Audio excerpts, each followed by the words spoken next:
This is the Cloud Security Today podcast, where leaders learn how to get cloud security done. And now your host, Matt Chiodi. In this month's episode, we feature Allan Friedman from the Cybersecurity Infrastructure Security Agency, otherwise known as CISA. This is a more new agency in the United States, obviously focused on all things cybersecurity.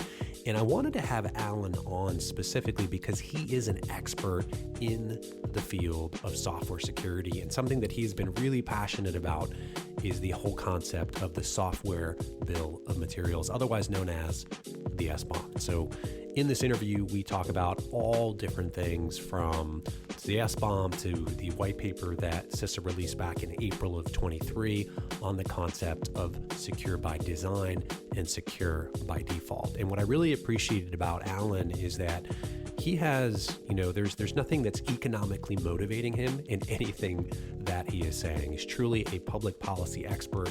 And I think this can really help you in your organization because you can see that one of the things we'll talk about is some of the economic drivers that are behind secure by default and secure by design. So as I usually say, get your pen and paper, get your notepad out, take some notes because you're going to learn about not just software supply chain security, but where concepts like secure by design and secure by default can fit into your security program.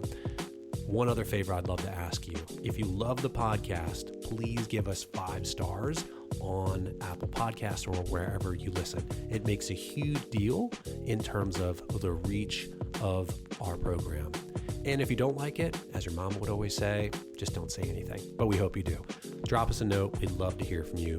cloudsectoday@gmail.com. Again, that's cloudsectoday@gmail.com.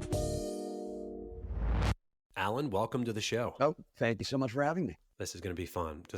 So, all right, I've never worked in government. So whenever I see somebody in government, I'm always like super intrigued to how did they get there? So career question for you is, how does one become a senior advisor and strategist for CISA or CISA?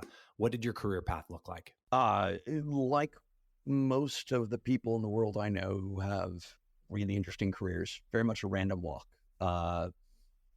Started off as a wannabe computer scientist, undergrad, studied cryptography.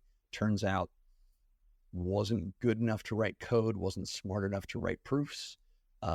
Ended up getting my Ph.D. in applied economics, and which means I'm not a real economist.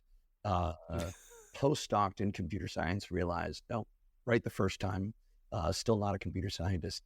And by then, I was sort of mediocre at so many different things that I sort of gravitated to Washington. And so I was sort of one of the first people doing security and public policy together at a think tank called the Brookings Institution. And then one day, a mentor of mine who was at the White House at the time said, hey, this tiny part of the Department of Commerce is looking for someone who can help sort of build and innovate new communities around security, because I've been focused on security and economics. We talk about a market failure in security economics, and I wrote about that. And so I joined government. At first, it was certainly a short stint to say, what can the government do?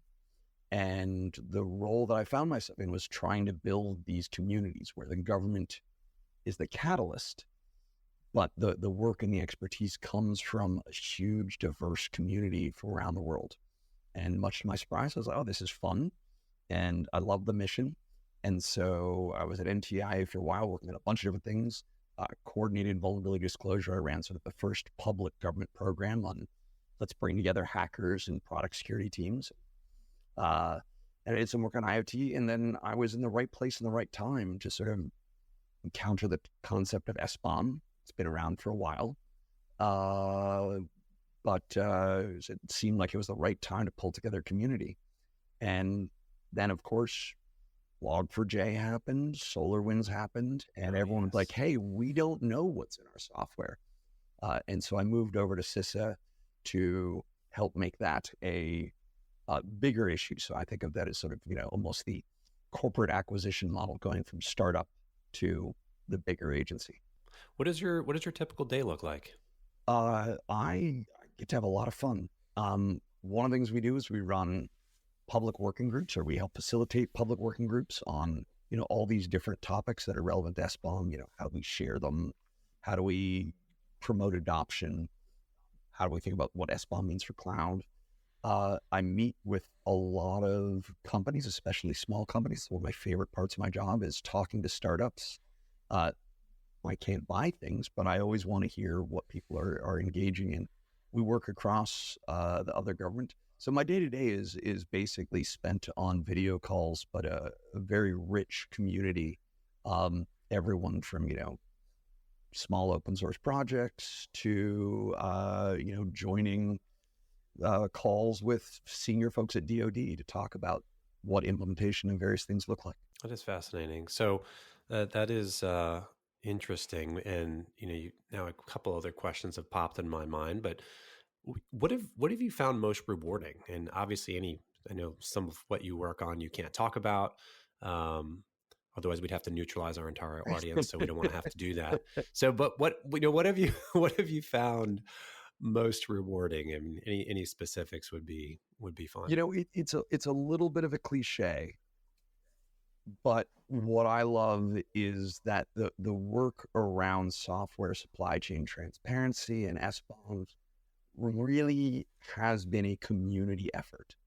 And so seeing people sort of say, oh, well, this topic is fun, I'm going to go take it over to the Open Source Security Foundation, or hey, the OWASP Cyclone DX community has a new thing. Isn't that great? So watching this go from a small project to be something that everyone in the world is now engaging with has been really rewarding. Japan just announced that they're having a new joint research effort across some of their big tech companies. The folks at the European Commission have said, oh, we're going to integrate SBOM into their regulations. And of course, I've already talked about all the amazing startups that are saying, well, hey, here's a part of the problem that no one's really working on yet. So let's tackle that corner. It's funny, you mentioned startups a couple times. I'm currently at a startup, but what do you, when you're speaking with startups, I know that they fall into a couple different categories, right? You have cybersecurity startups that are trying to build a solution to solve a problem. And then you have, startups, I guess, outside that domain, right? So I'm curious, when you're speaking with startups that are outside of, a security product, and they're, you're talking to them about SBOMs, I'm curious, where do you see kind of the adoption of that? I know we're going to get into kind of what SBOMs are, all that later, but I'm just curious, the interest from security startups. Is there interest, and what does that look like adoption wise? I think there is, obviously, right. Small organizations, scarce resources. One thing that's really fun when I do get to chat with organizations about this is they're saying, oh, well, this is, especially in the cloud native world, this is easy for them.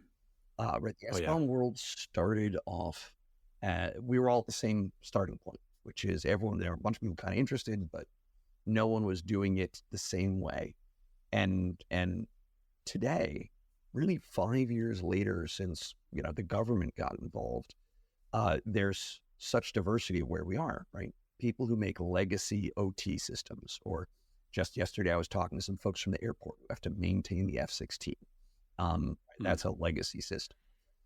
But if you're a new organization and you're using modern tools, modern tool chains, this isn't hard for you. So that's one piece. The other thing, and this surprised me, at RSA a few months ago, I started talking to more venture capital organizations. They had reached out to me to sort of learn more, and their funders, their fundees rather, the companies that they were supporting. And one of the things that I wasn't expecting, because in government we often hear that, right, compliance bad, security and risk-based security good, compliance bad. Whereas when I was talking to some of the CISOs of non-security startups, they're like, we want to do this, but we're only going to get headcount if this is a box we have to tick. And it will help us do our job if someone makes us do this. And that's always a very paradoxical part where sometimes the organizations need a good excuse to do the right thing.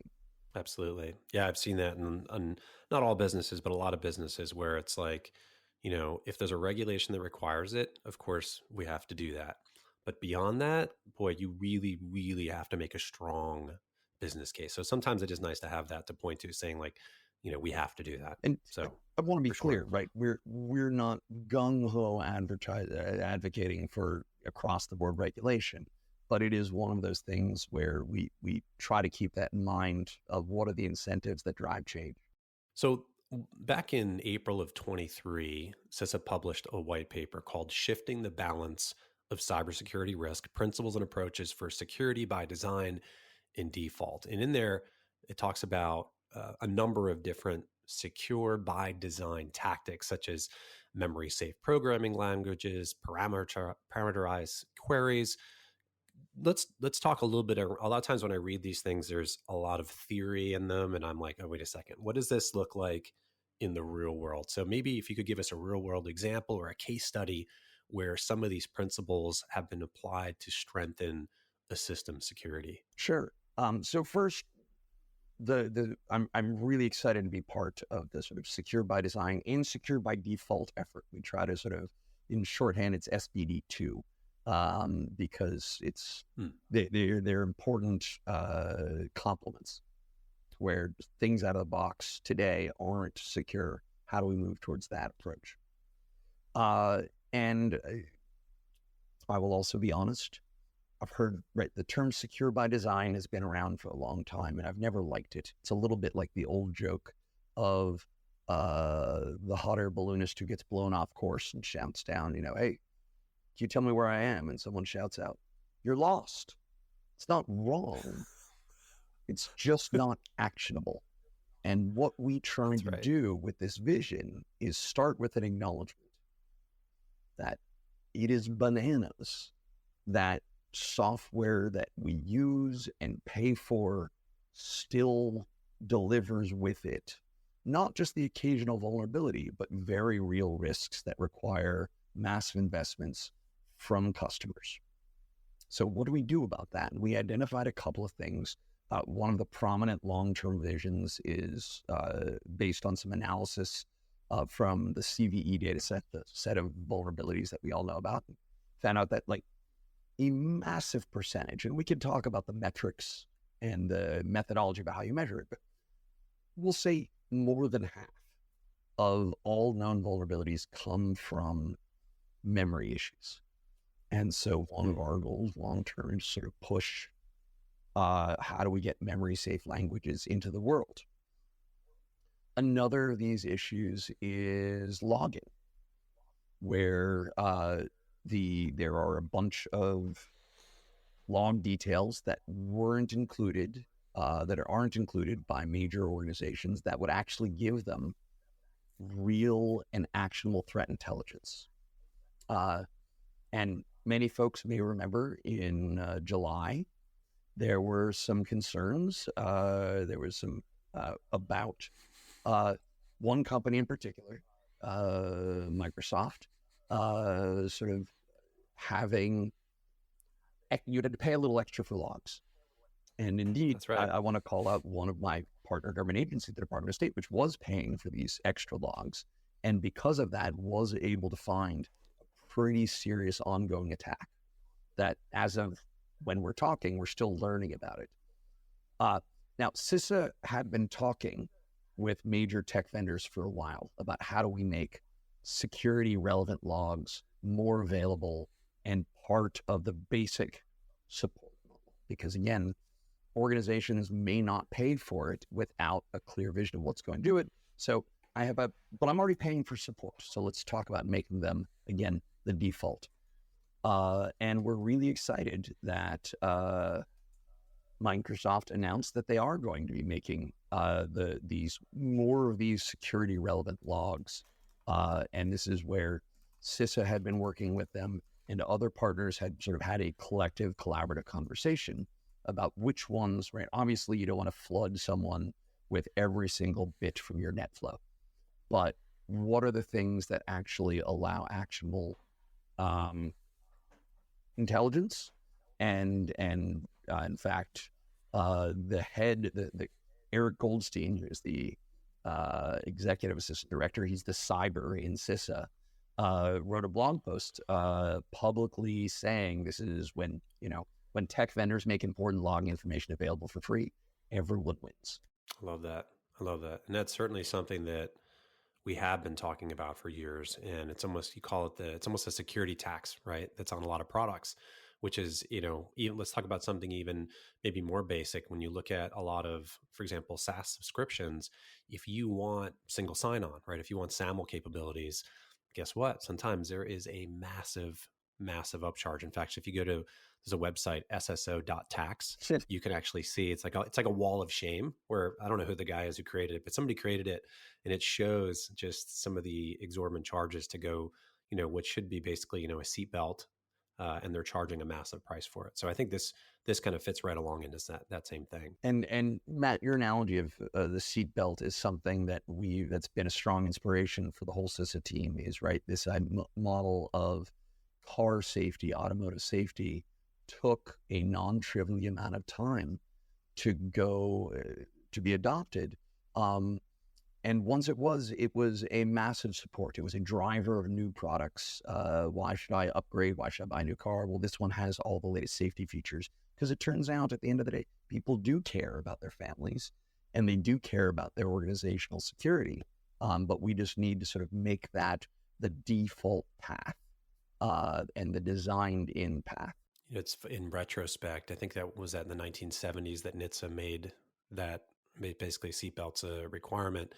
I think they were actually, I have to go back and look. I think the agency was created in the 70s, and sometime late 70s, 80s is when that requirement came out. And it seems so basic now. We think about it like, my God, like, were there ever cars without seatbelts? Right. Or now, airbags, ABS, like some of these things that we consider just like, I would never buy a car without it if there was one that was offered, right? Do you think like in another 5 to 10 years, we'll look back on software and think like, oh my gosh, how did I ever buy software, without X, Y, that'll seem so basic to us? I think we're going to get there. Today, even if you sort of follow all of the latest vuln and breach news, we do differentiate between that's a pretty clever hack, and wait, how on earth did that attack succeed? Every organization today should have some basic defenses against that. All of our software, and I think we judge accordingly. So one of my personal approaches is to make sure that the security community takes a look behind us every so often and acknowledge our progress.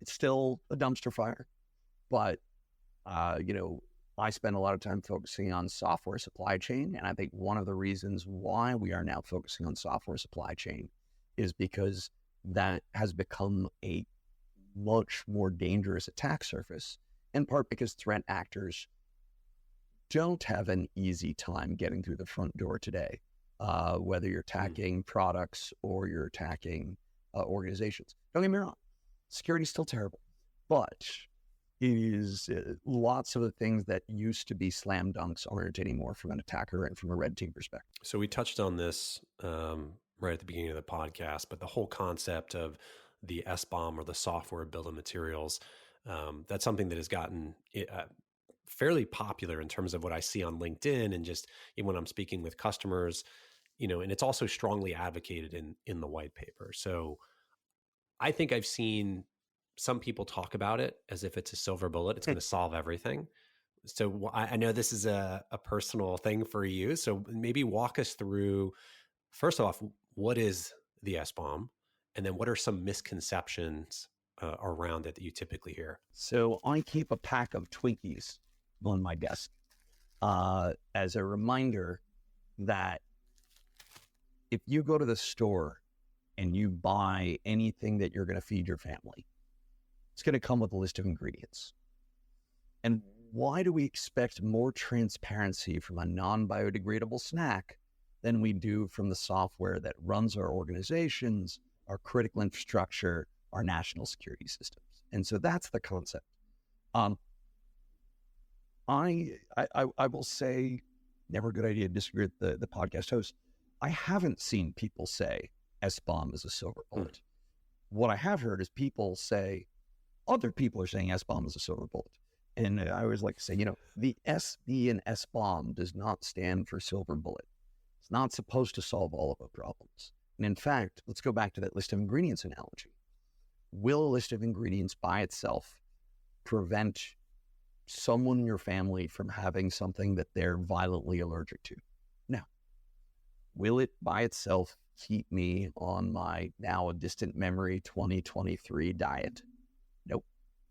Will it keep me on a plant-based diet or help me follow a religious-based dietary restriction? Absolutely not. But good luck doing any of those things without the list of ingredients. And so what we think of SBOM as is SBOM's a data layer. That's all it is. But it's a data layer that we desperately need and we don't have today. Once we have that data layer, we'll be able to turn data into intelligence, into action. And one of the analogies in security might be giving a vulnerability an identifier, giving a CVE number. Doesn't fix a damn thing on your network. But all of the tools that we've built and all of the infrastructure and the processes and, yes, the compliance models depend on having that data layer, being able to track that this vulnerability is in fact different from that vulnerability. And so that's really where we're trying to go, is to create an expectation of transparency. Put it another way, why on earth would you buy software from someone who couldn't give you an SBOM? What does that say about the security of that organization? But beyond security, your total cost of ownership, right? If you're working with a SaaS provider and we don't know what we have, that should be a large red warning flag. Prisma Cloud secures infrastructure, applications, data, and entitlements across the world's largest clouds, all from a single unified solution. With a combination of cloud service provider APIs and a unified agent framework, users gain unmatched visibility and protection. Prisma Cloud also integrates with any continuous integration and continuous delivery workflow to secure cloud infrastructure and applications early in development. You can scan infrastructure as code templates, container images, serverless functions, and more while gaining powerful, full-stack runtime protection. This is unified security for DevOps and security teams. To find out more, go to prismacloud.io.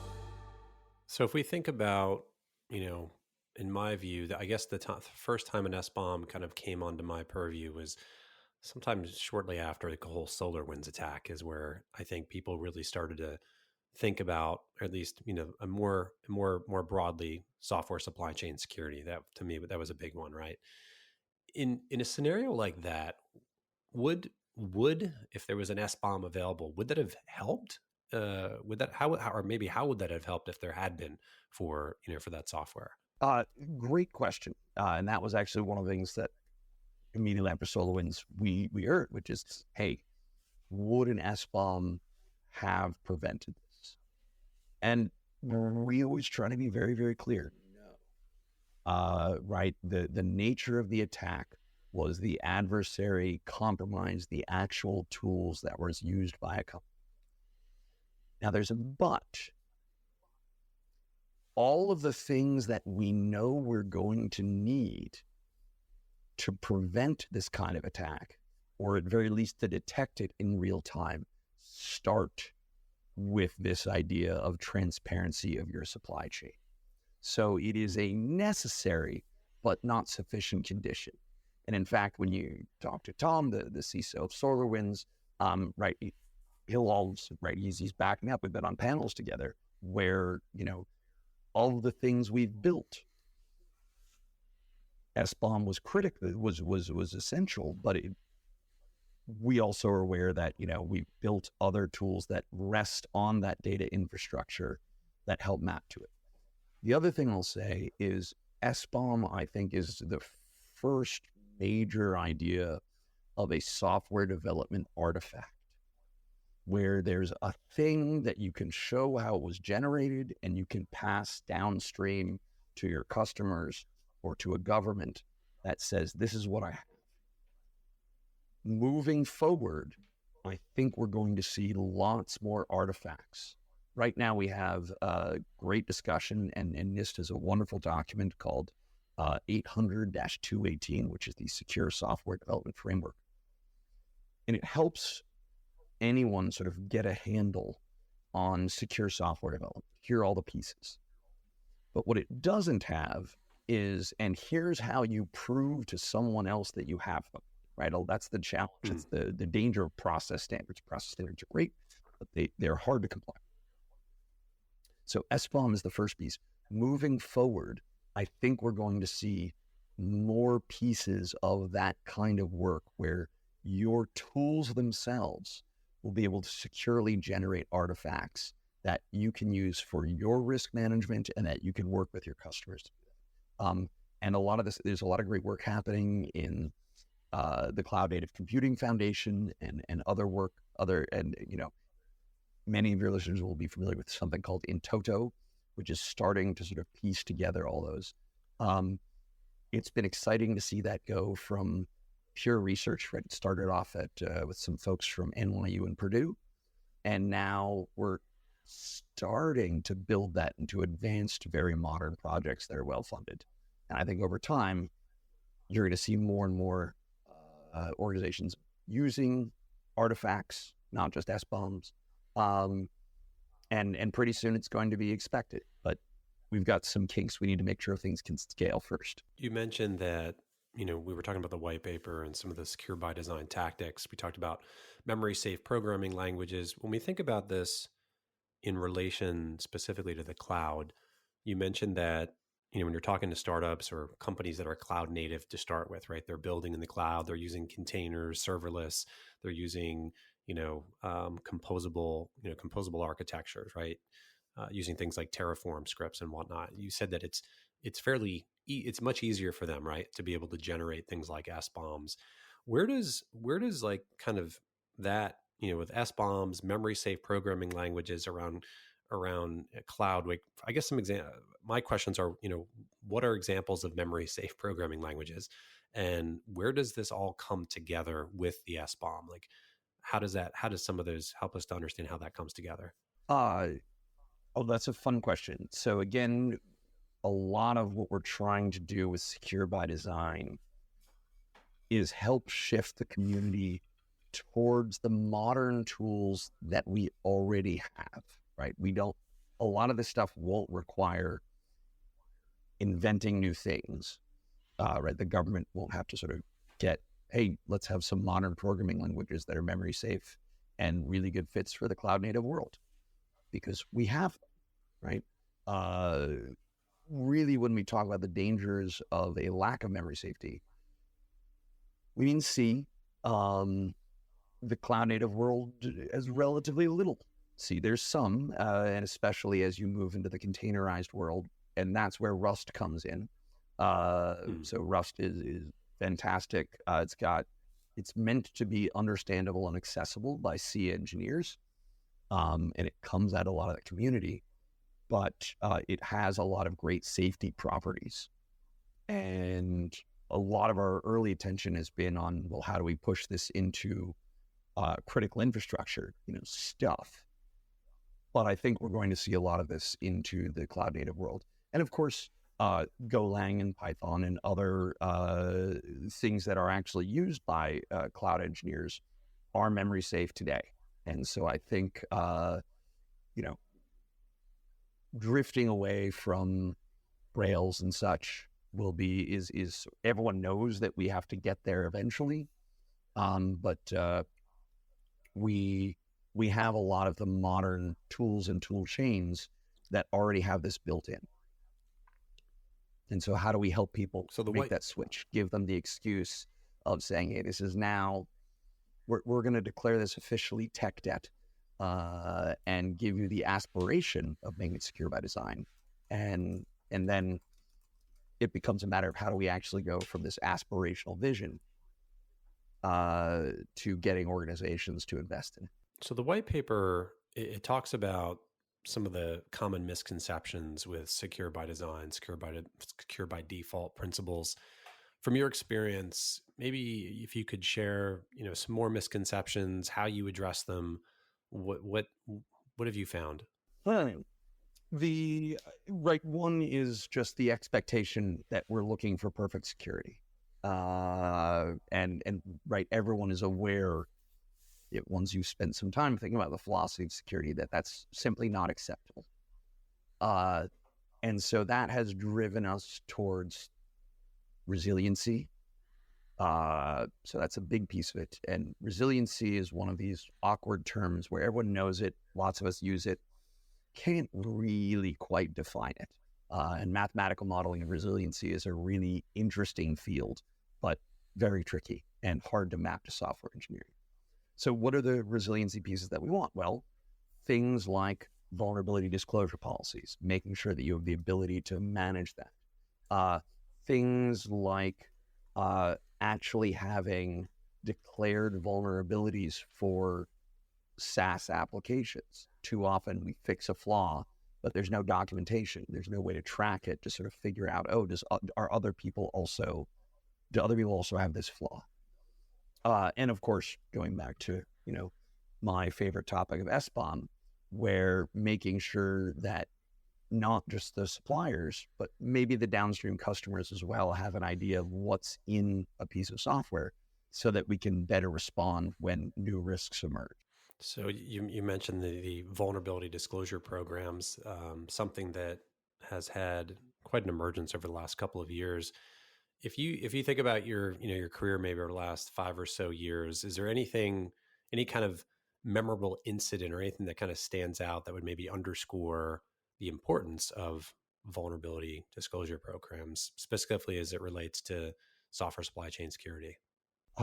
Fun question. One thing I do want to acknowledge is just how far we've come, right? Those of us who've been in security for a little while need to remember, and again, this comes with appreciate the wins that we have.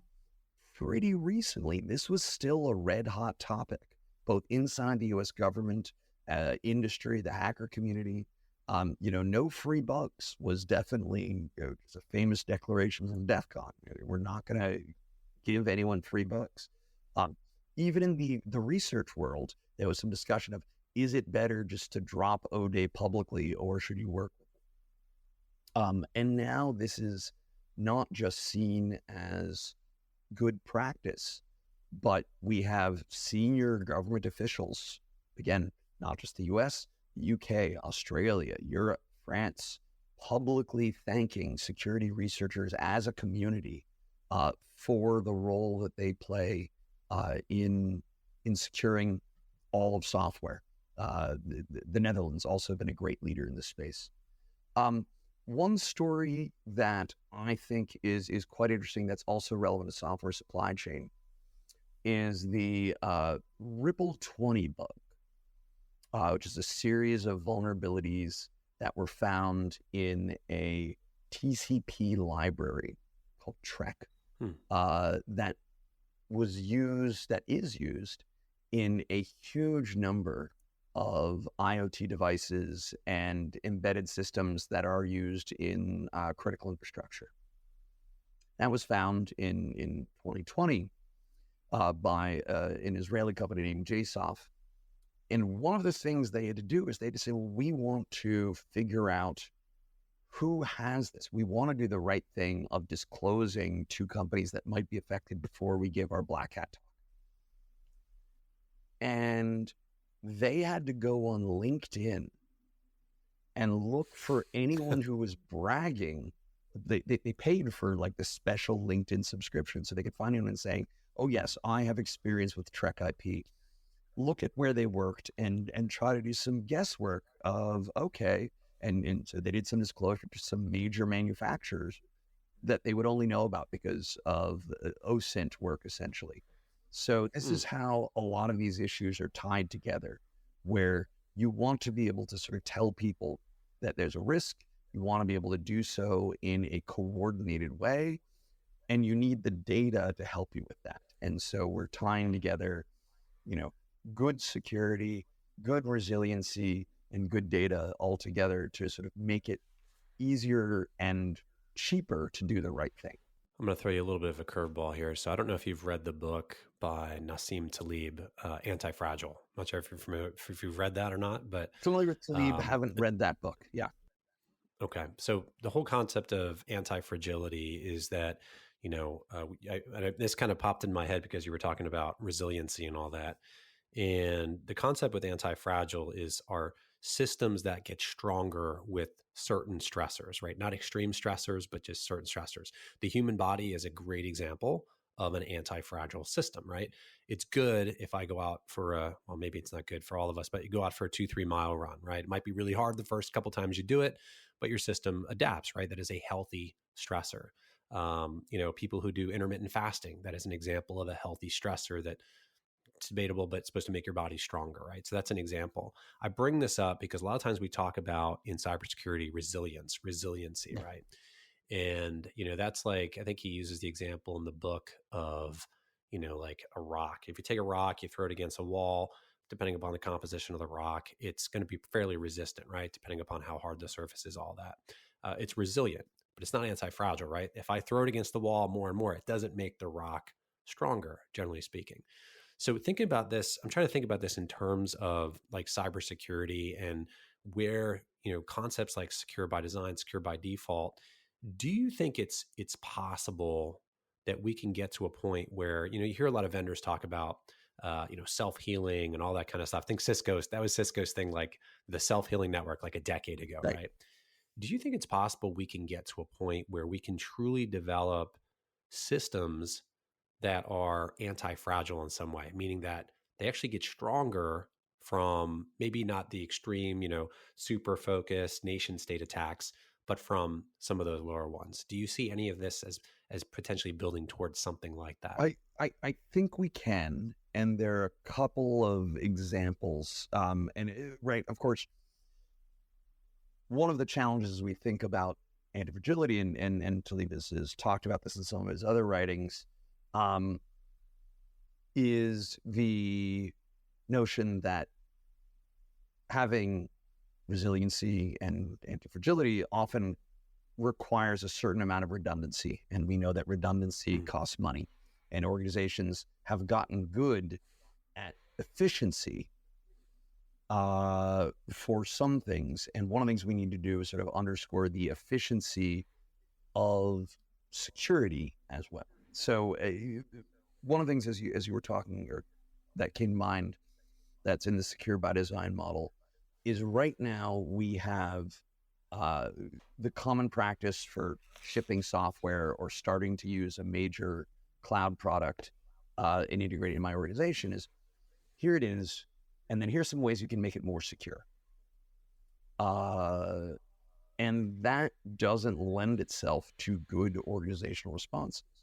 And one of the things we're trying to do is, rather than having hardening guides, let's sell things pretty locked down and then have opening guides or I don't want to use the term softening, but essentially figuring out what the integration part looks like so that you're only doing the things that are what you need to make it work for your organization, your context.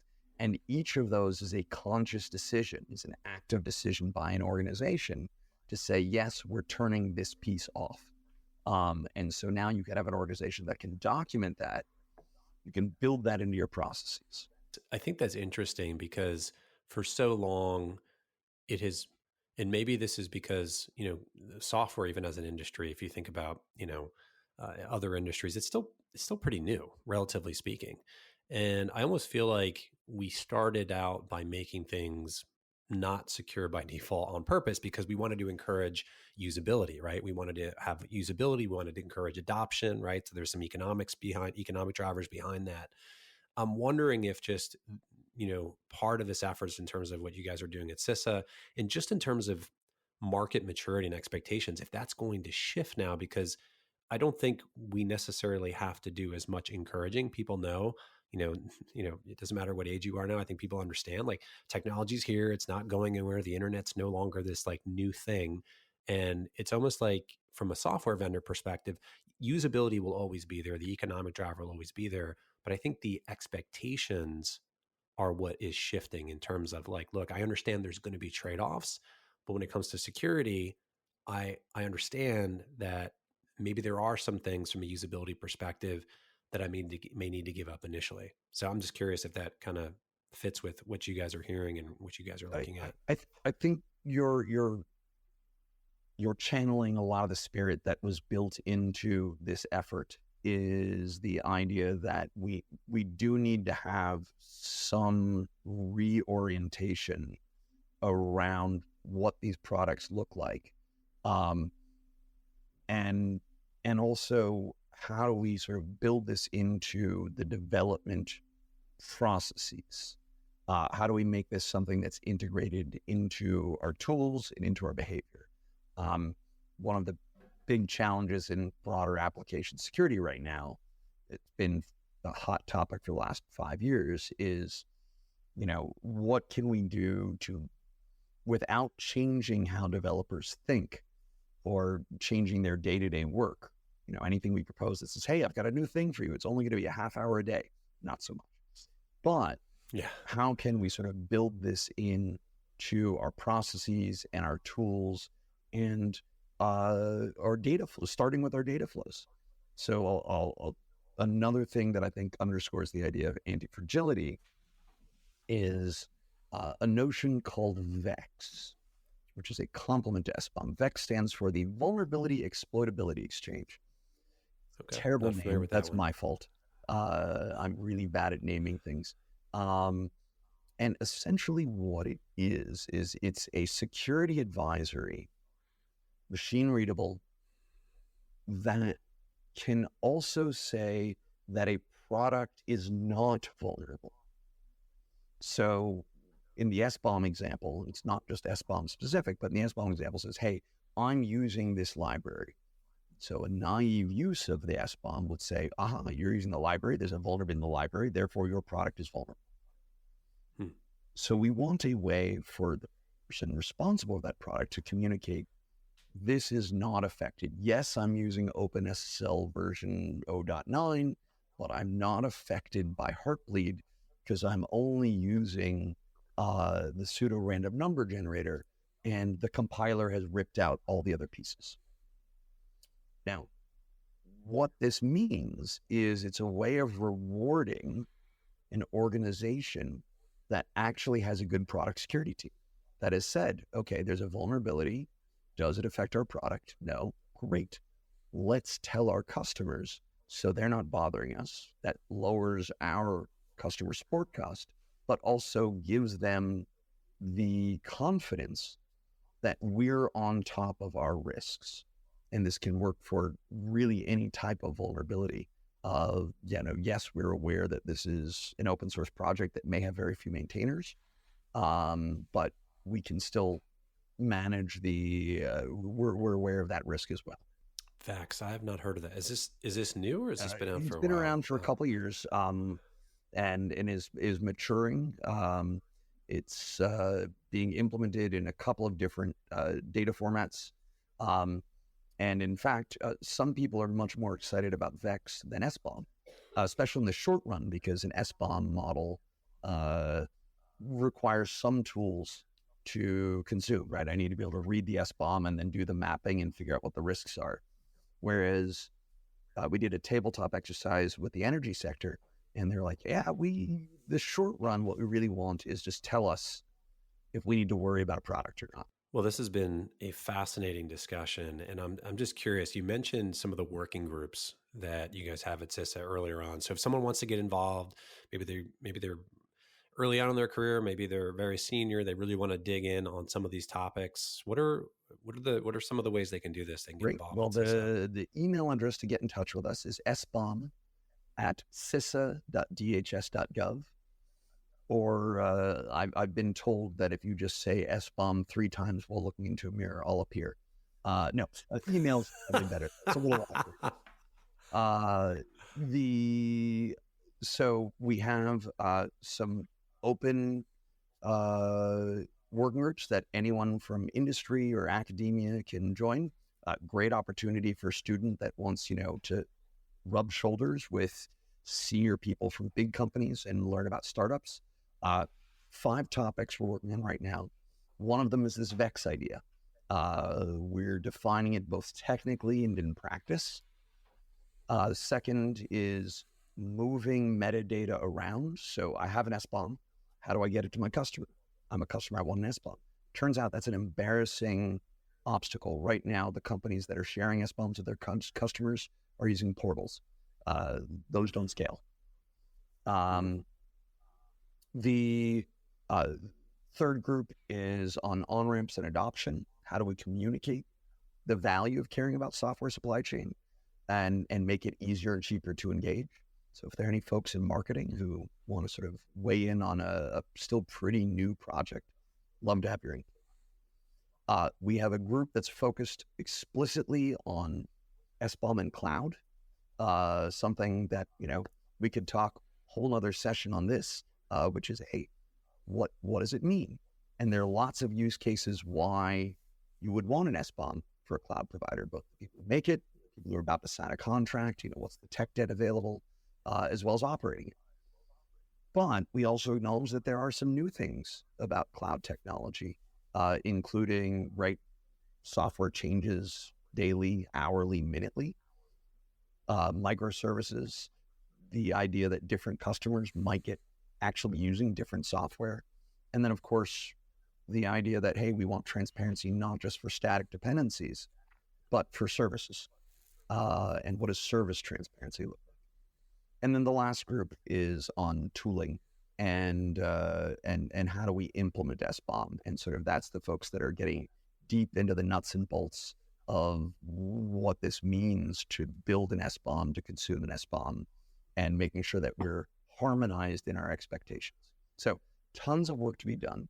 Our job at CISA is to help build those communities and bring that expertise to bear, and also identify what are the voices we don't have at the table, and make sure that we've got different corners of the open source world, different sectors that want to make sure that their voices are heard.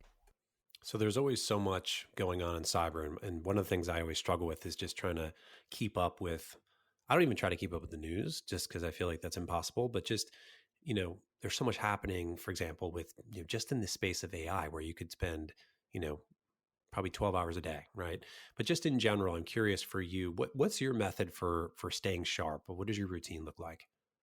Well, it used to be a lot easier before Twitter started its slow motion collapse. And I will say that I really enjoy the work that's happening that Jerry's doing to create the InfoSec community on Mastodon. So that's a key part of it. Couple of podcasts that I listen to regularly in addition to Cloud Security Today. Thanks for the plug.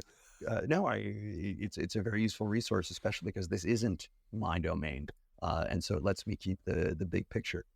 And I'll also mention the Open Source Security Podcast, which is sort of 2 old friends who came out of the Red Hat world, and are very engaged on that front.